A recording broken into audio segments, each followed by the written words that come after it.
Milan, 1988. A designer takes over her family's leather goods company and does something nobody in fashion expects.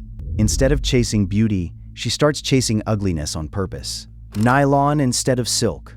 Muted, deliberately unglamorous colors. Silhouettes that refuse to flatter in any conventional sense. The industry doesn't know what to do with it. Within a decade, that same ugly aesthetic becomes one of the most influential design philosophies in modern fashion, studied in every design school on earth. That's Miuccia Prada. This isn't a story about beauty. It's about the 5 women who taught her that radical isn't the opposite of beautiful. It's beauty's replacement. 20 years writing about people who reshape entire design philosophies has taught me that almost nobody in fashion thinks the way Prada does. She holds a doctorate in political science. She spent years as an activist before ever touching a sketchbook. Fashion, to her, was never just decoration.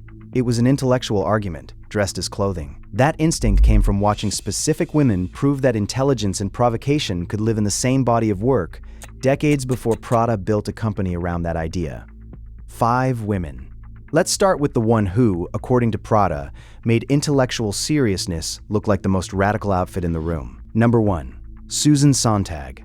Prada has spoken about her own year studying political science as formative to everything she'd eventually build, and Susan Sontag was, during that same period, one of the most visible public intellectuals in the world. A critic whose ideas about art and culture reshaped entire fields of thought. Prada has described Sontag's public presence specifically, not just her writing, as something that stayed with her. Sontag never softened her intensity to make audiences more comfortable. She showed up exactly as serious as her ideas demanded, and let the room adjust. That refusal to perform likability at the expense of substance is, by Prada's own account, one of the earliest seeds of her entire design philosophy. She's talked about Sontag as proof that a woman's presence could be built entirely on rigor rather than charm, and that rigor itself could become magnetic if a person committed to it fully enough. Decades later, when critics called Prada's early collections deliberately unglamorous, even ugly, she said she thought of Sontag and understood that being uncomfortable to look at was sometimes the entire point. Number 2. Carla Sozzani.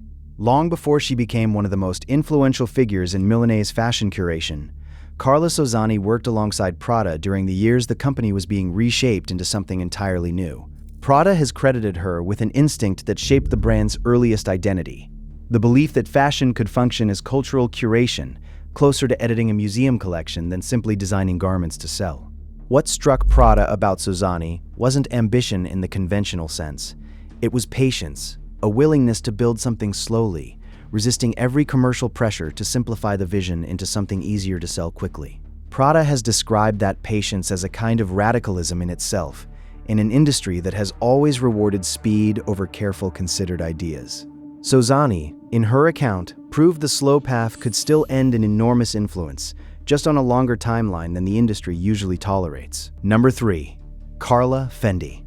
Prada has spoken about the Fendi family with particular respect, specifically citing Carla Fendi's role in transforming a family fur business into a globally significant luxury house run largely by sisters. At a moment when fashion's boardrooms were almost entirely controlled by men, Prada, herself inheriting and reshaping a family company, has described watching that transformation as proof of something she needed to see modeled before trusting her own instincts to do the same.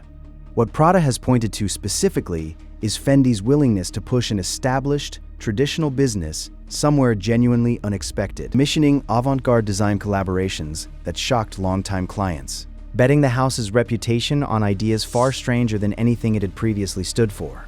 Prada has credited that willingness to risk an inherited legacy on strange ideas as a direct influence on her own decision, years later, to push her family's leather goods company toward the deliberately unglamorous aesthetic that would eventually define it. Number 4. Elsa Schiaparelli. Here's something worth clarifying, because Schiaparelli's legacy often gets flattened into simple novelty. The lobster dress, the shoe hat, surrealism as a punchline rather than a serious design philosophy. Prada has been specific that what actually influenced her wasn't the individual pieces people remember as jokes. It was Schiaparelli's total conviction that fashion could function as genuine intellectual provocation, decades before anyone else in the industry treated clothing as capable of that kind of seriousness.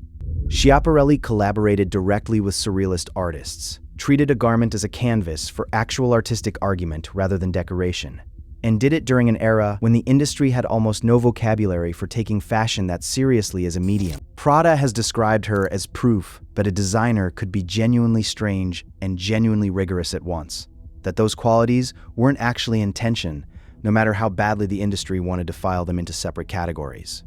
That specific permission to be simultaneously playful and serious has run through nearly every Prada collection since. Number 5.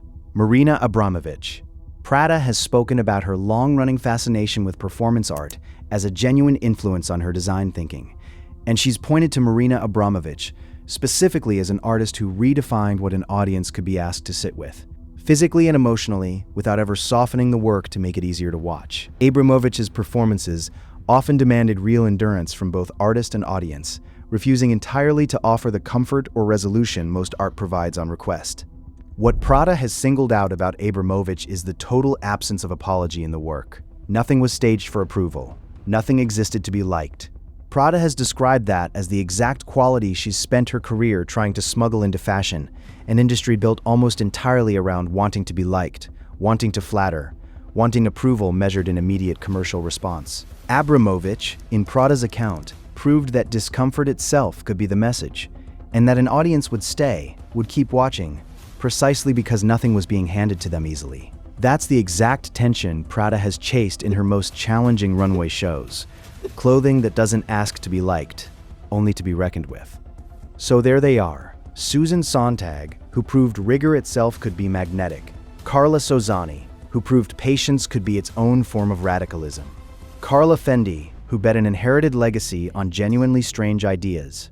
Elsa Schiaparelli, who proved playful and serious were never actually opposites. And Marina Abramović, who proved discomfort itself could be the entire message. What ties these 5 together isn't fame, and it isn't fashion itself. Several of them never touched the industry professionally at all. What ties them together is a refusal to make their ideas smaller or more palatable simply because the world around them expected softness instead of substance. Miuccia Prada built an entire design philosophy on exactly that refusal. The belief that clothing could carry real intellectual weight, that ugliness could be a deliberate, radical choice rather than a failure of taste. She didn't invent that instinct by watching these 5 women. She spent decades learning to recognize it in them, and then spent the rest of her career translating it into fabric, one deliberately uncomfortable collection at a time. If you made it this far, tell me in the comments which of these 5 surprised you most, or who else belongs on this list. I read every one. And next time, we're heading into the story of a designer who took the opposite instinct entirely and built an empire on making seduction impossible to ignore.